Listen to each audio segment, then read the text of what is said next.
Broadway's my beat. From Times Square to Columbus Circle, the gaudiest, the most violent, the lonesomest mile in the world.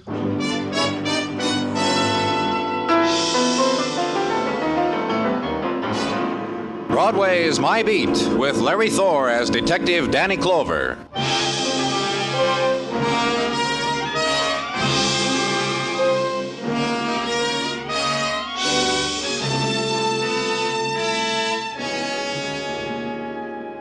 The nighttime starts at the river before it closes over Broadway. A wind drifts in with the moistened shadows, flings them into the street, flattens them against the gutter, picks a man waiting for a bus and wraps darkness around him. And a light comes on, and another, and down the street there where the crowd has gathered against the traffic signal, high above them a neon sputters, flames. The spectaculars dance. Somebody runs into the street and yells, "Come on," and everybody does. Night has come to Broadway.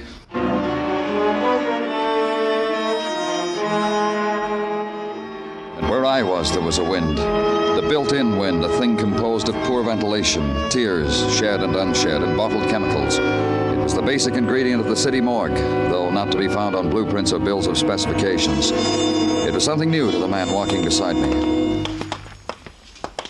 This place? This place? Just take it easy, Mr. Larson. I'll tell you something.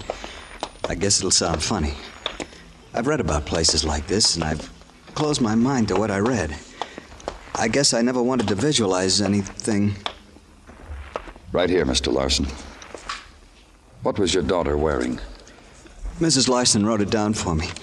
You see, I wasn't home when Ruth went to the movies, so Mrs. Larson... Ruth was wearing a skirt and a blouse, pink bobby socks and saddle shoes. I guess you want to know this, too. She was 5'1". She was 14 in May. She had brown hair and brown eyes. And I want you to know, Mr. Clover, I guess all fathers feel the same way. My Ruth was... Well, our friend said she was a remarkable child. We're going to send it to... under that sheet. This girl was found in a vacant lot between your home and the theater your wife mentioned when she called.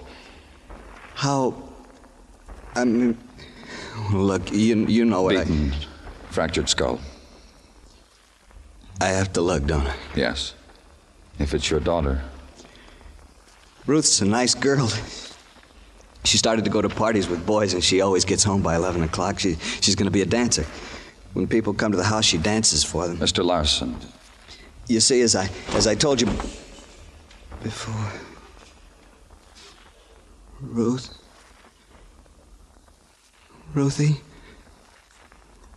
Oh, Ruthie. Who did it? What monster? Who did it to you? Who? Who?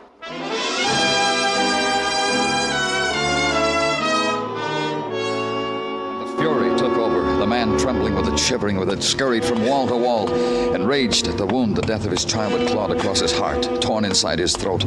The helpless, futile rage of the animal whose small range of understanding has been kicked, beaten, thrown against the barbed wall of violence. Not once more did he look at his child. Now try only to wipe out the memory, try to strangle the long-ago laughter and sobs that the child had let echo through him. And finally, the collapse, the heap on the concrete floor. And you call quietly to the officer on duty to help you lift the man, carry him to a place where he can sleep away the fury of his dead.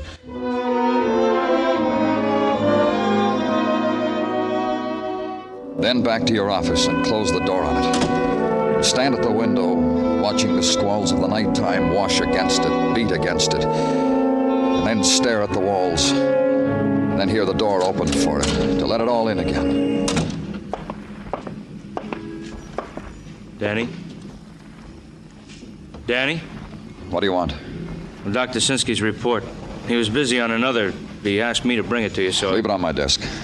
All right. You're not going to look at it, Danny? Why? I know what's in it.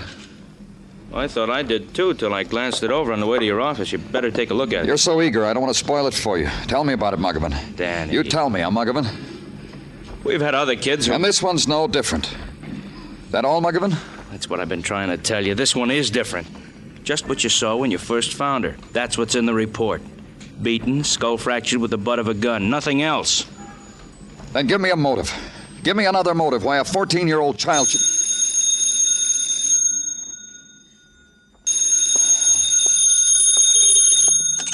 Clover speaking. Sergeant Tartaglia at this end. Homicide, Danny. Woman in backyard of house at 1845 West 11. People named Murray. Upstairs wants you on it. Shall I tell him you're agreeable, Danny? Tell him I'm... Bring me a motive, Muggavan. Upstairs wants me to run an errand.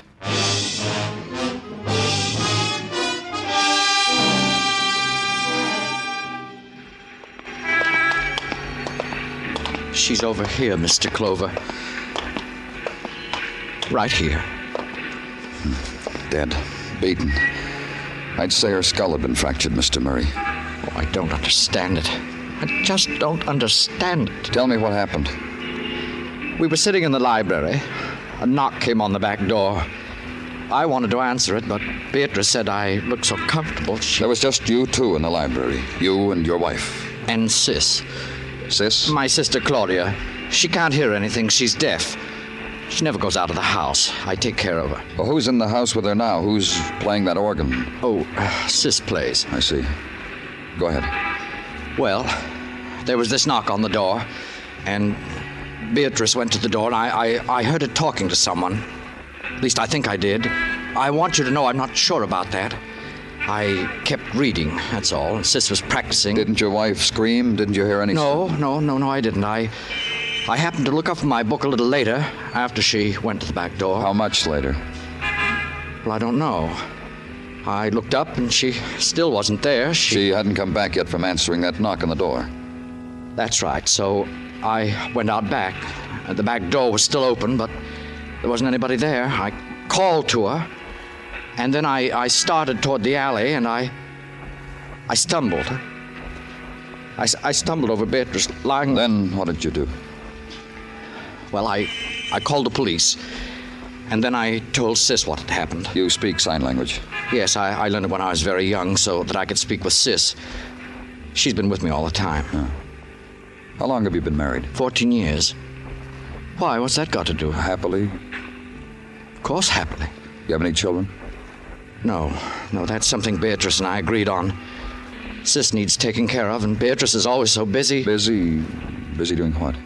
Clubs and auxiliaries, you know. She was well-liked, got things done. She was admired and well-liked. Then who would want to kill her? Nobody would want to kill Beatrice. Nobody. Mr. Murray... She was a middle-aged woman, Mr. Clover. Everybody she knew was her friend. She did charity work. People came with troubles. Anybody. She'd help them. Why would anybody want to kill her? What motive would he have? What motive, Mr. Clover? It was there again. What motive? A 14-year-old girl, the loved child of a quiet, nameless family, until a killer had taken the butt end of a gun, beaten their name and their dead child's name into the newspapers that choked the trash bins supplied for the purpose by the Department of Sanitation. What motive for that? And for Mrs. Beatrice Murray, admired, liked, charitable, a woman to whom the trouble came, a childless woman who sat in the evening and sewed together the patchwork of her day while her husband read and his sister released the music she couldn't hear. What motive for that brutal death? And because you find no answer, share it with Dr. Sinsky. Ask the question of him, burden the gentle doctor with it. You put me a question, Danny, that is not strictly in my department or in my education. Mind if I bum another cigarette? Well, here. Up south. Thanks. You've been with us a long time, Doctor. Some of it must have rubbed off. Danny, I deal only in known quantities. You boys bring me the wounds you find, I wash them, bandage them. You bring me the dead, I perform autopsies. Known quantities, Danny. Like I know my name, your name, that this Mrs. Murray was murdered by the butt of the same gun that hammered away the life of the child Ruth. Why? Tell me why. And I'll go out and buy my own pack of cigarettes.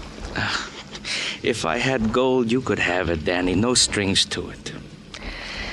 No. For the question you ask, go consult a specialist. A man who puts the microscope of his training to the emotions. The department psychiatrist? Yes, to him. Perhaps he will agree with me. And I'm only an amateur, a dabbler, mind you, Danny, that this violence, this ugly, bestial violence, has been committed by what is called a paranoid. I've read about them. Had them screaming in my office. They dream up hates against themselves. For this they kill. An animal, a child, a woman. Excuse me, Danny. Come in, please. Looking for me, Gino? Yeah, Danny. Fresh homicide. Alley on West 10th. Muggerman's got a squad car. Let me finish my cigarette, Tartaglia. Well, sure, Danny. Well, sure, if you want. It's finished.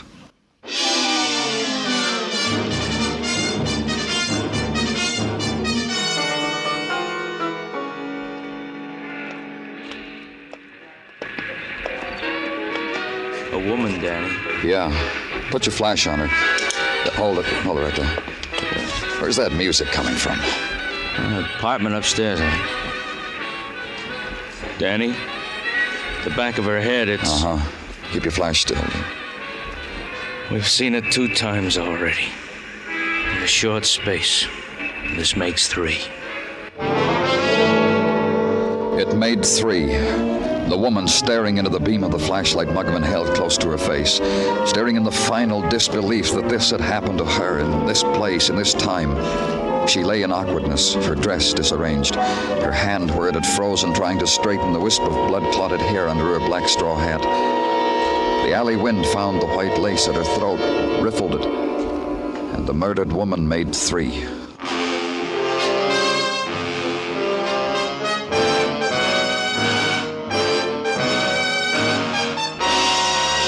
You are listening to Broadway's My Beat, written by Morton Fine and David Friedkin, with Larry Thor as Detective Danny Clover.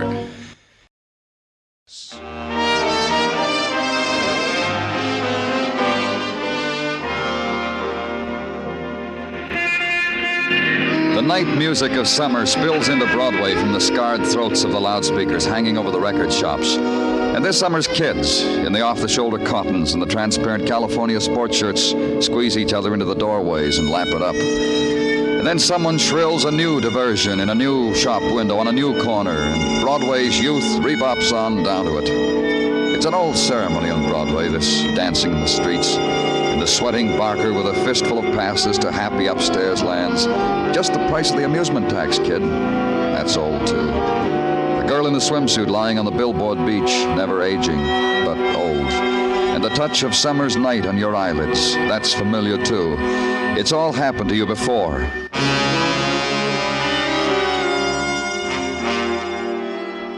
And where I was, where Muggerman was, it had happened before, too. To a 14-year-old girl named Ruth, to Mrs. Beatrice Murray, and now to the woman lying dead in an alley, not feeling the touch of the man who had first timidly and then with effort twisted the purse out of her hand. She was holding on to it so tight, Danny. Open it. So tight. Yeah. Killed the same way as the other 2, wouldn't you say, Danny? Uh-huh. Maybe our fair city's being honored with a mad killer, huh? Maybe. A sick man with a grudge against women, even if they're a kid. Looks like it. How long does it take to go through the purse, Muggerman? Well, just sorting the unnecessary stuff, Danny. Tissues, compact, change purse, bobby pins. Here's a sales slip for...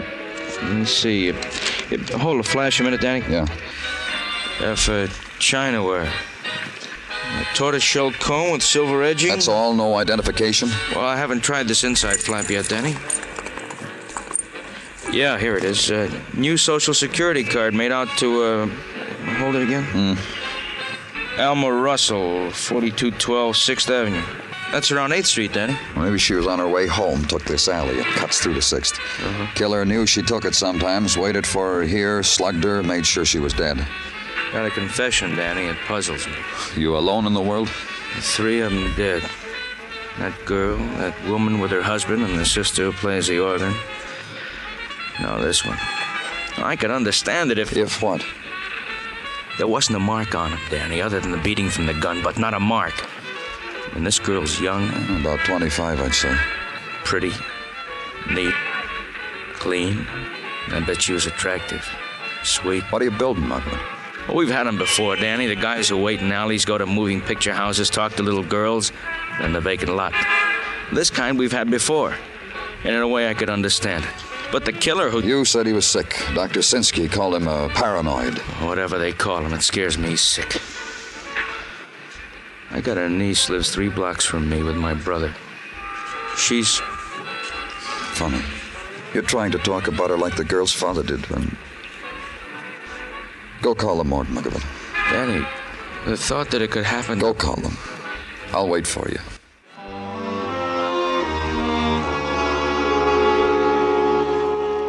And in a little while, the young woman who had hugged death in an alley was attended to by gentle people, which is the miracle of violent death in a great city.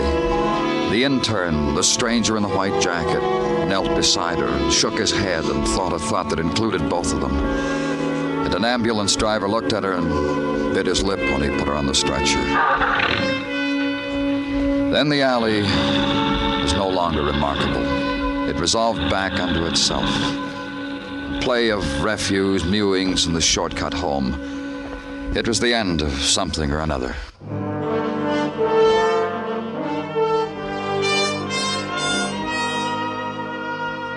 For me, it was the end of the day. Home now in bed. Adjust the mind not to dream. This can be done by a policeman assigned to homicide. Sleep the night through and wake and have the coffee and read the paper and get to work. Go now to the address on 10th Street because a girl named Alma Russell once lived there. Ring the bell. Adjust your mind again to the fact that you're going to talk about the murder of a young woman at 8:30 in the morning. You from the police? Yes, I am. Well, come in. In here. The kitchen. Sit down. Thanks. What's your name? Danny Clover. Mine's Perdun. Ethel Perdun. I'm mine host to the boarders. Had your coffee yet, Danny? Uh-huh. Me too. You won't mind if I try making up this face of mine, do you? I say making up because that's the phrase that's used. How is it that you're expecting the police, Mrs. Perdun? Well, I read the morning papers, don't I? Alma got killed, didn't she? She lived here, didn't she? So, who should I expect? Humphrey Bogart? Yeah. How does the lipstick look, Danny? Kissable or otherwise? Otherwise, huh? Look, Mrs. Perdun, I want you to tell me everything you can about Alma Russell. Sure. Can you reach that mascara, Danny? Yeah, right there on the shelf, see? Thanks. About Alma? A maid. Cleans, sweeps, dusts. $1 an hour. Who'd she work for? Well, she never said. Quit a job a couple of weeks ago. I think she got another one just the other day. Well, I guess that's the best I can do with my facial equipment. Mirror, mirror on the wall. What else about her? Well, I don't know what else. She paid board, kept to herself, was no trouble, didn't talk, except a how do you do and a very well, thank you. Nice table manners. Broke her bread and never left much crumbs. Nice girl. What about boyfriends? None here in my establishment. All ladies. What happens in the street, I wouldn't know. Help me with my coat, will you, Danny? You going someplace? Well, sure I am. I want to look at Alma's room. First landing, door on your right. You want to talk to me soon again, Danny? Maybe, after I look at Alma's room. I'll be easy to find. Your place, your morgue. I'm going down and cry for Alma Russell. Somebody's got to cry for her. Watch her leave for a session of weeping through mascaraed eyelashes. The pastime, the protest against her being bitter and lonely and unwanted. And then to the dead woman's room. Search it.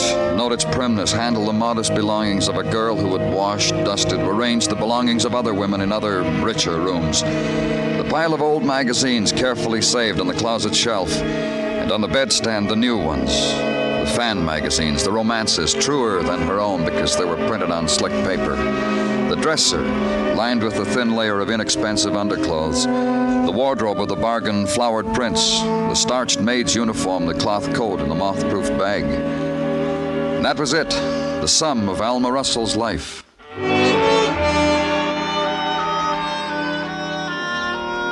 And then back to headquarters and the concern of Sergeant Gino Tartaglia for your tiredness, for your paleness. Danny, not that it is mine to meddle, but, well, you should exhibit yourself to the sunshine more. Loll on Far Rockaway on your day off. Gino. Bring cheeks of tan to your cheeks. Bare your pale feet to the vitamin-filled rays My of... pale feet bother you? Nothing whatsoever about your personality bothers me, Danny. It's only that I know, Gino. You'd feel better if I got sunburned. Well, it is the fashion of the season. There's a rumor murder is the fashion.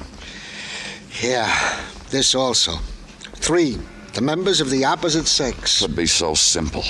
If only somewhere I could find where their lives had been touched by one man, by one killer. Danny, don't whip yourself. I put the boys working on it like yes. They can't find it either. All they come up with is a reading on a sales slip. Huh? The sales slip you found in the purse of the deceased Alma Russell. It seems the girl bought a teapot from a place called Ivar's, paid $200 for it. And this makes a mishmash, upsets your colleagues in the department. $200 for a teapot bought by a girl who makes $1 an hour. Doesn't it upset you?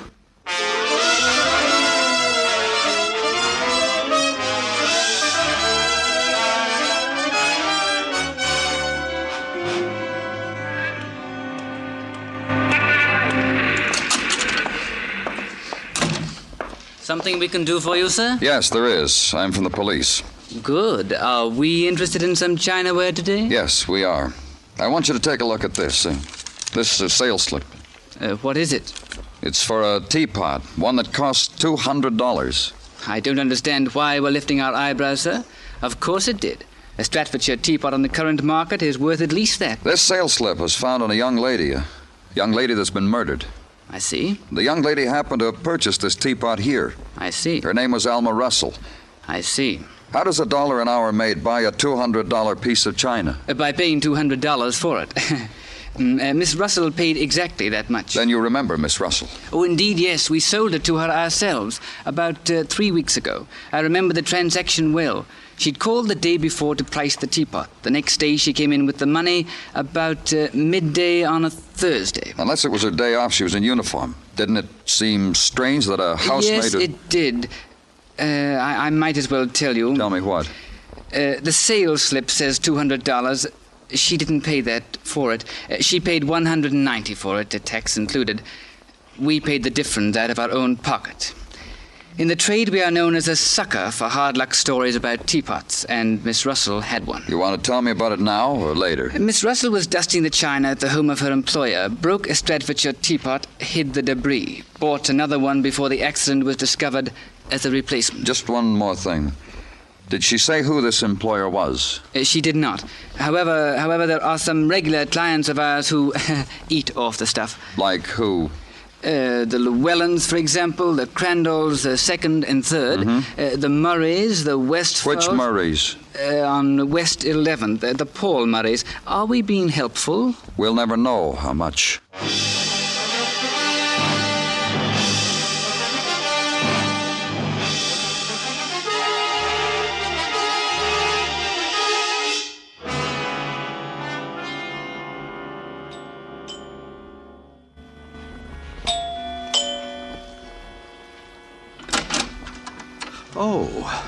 Oh, it's you, Mr. Clover. Please come in. Thanks. Mr. Murray... You want to talk to me, don't you? This way, down the hall. Oh, Claudia, that is Sis, is practicing. We don't want to disturb her. Through this door. In here, the library. Now, do you know the man who killed my wife? We know the kind of man who killed your wife. Yes? A paranoid. A paranoid? A person who's quick to find a reason to kill, and he doesn't need much of a reason. Just cross him. A crazy man? You could say that. Well, they tell me a lot of crazies are clever, but why come to tell me about it? You should be out looking for the man. I just thought I'd stop by and let you know how we were progressing. I'm busy. Oh? My hobby. Model trains. I was assembling this engine. It's a diesel. Oh. Careful work. Must take a lot of patience. Please, put it down. It's fragile. I don't allow anyone to touch it. All right. I said I stopped by to let you know how we were progressing. Come back when you can tell me the killer's name. And from what I've been reading, you'd better hurry up. 3 killings. Indiscriminately. By the same man. By the same man. The way we figured, Mr. Murray, is that the killer was really only interested in killing one person. He killed the other 2 to make it look like what you said, indiscriminate killings. I don't understand. To make it look like murder without a motive, without plan. But there was motive. What motive for killing a 14-year-old girl? None. Part of the plan. And that housemaid? None. But that was the killer's mistake. If he'd killed someone else, I wouldn't be here now. You don't know what you're talking about. Aren't you going to ask me why anyone should kill your wife? There was no motive, like the others. The killer had one. He had a wife who didn't want the burden of an afflicted sister-in-law. That's only a guess. Did your wife ever complain about your sister? Get out of here. You said your wife was a warm and open-hearted woman. She wanted children, didn't she? You're presumptuous. You're crude. Get out of here. You already had a child in your house, Sis, your sister. You never let her be anything but a child. I don't have to take these insults. And put that down. Put that train down. You're crazy. Crazy. You broke it deliberately. All that work and you... I'll kill you. I'll kill you. For a broken toy train? I'll kill you. That's how you're going to convince me you're a madman. Cop an insanity plea. You're going to try harder than that. That's right. Settle down. You broke my train. Cut it out, Murray. You're no more crazy than I am. Oh, sis. Paranoid would have had reason to kill that maid, that 14-year-old girl. You killed to cover up your wife's murder. Oh, sis. She'll find out what happened. We'll let her know.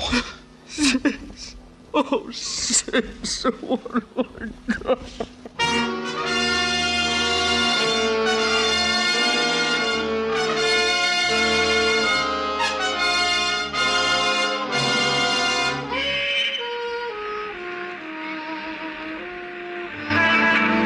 Broadway leaps against the night. The sound it makes is the crash of life deep inside the earth, and the hiss of neon, the laugh that screams. They melt together. The sound you get is shock. There's another sound, the teardrop. But no one listens. No one hears. It's Broadway, the gaudiest, the most violent, the lonesomest mile in the world. Broadway, my beat.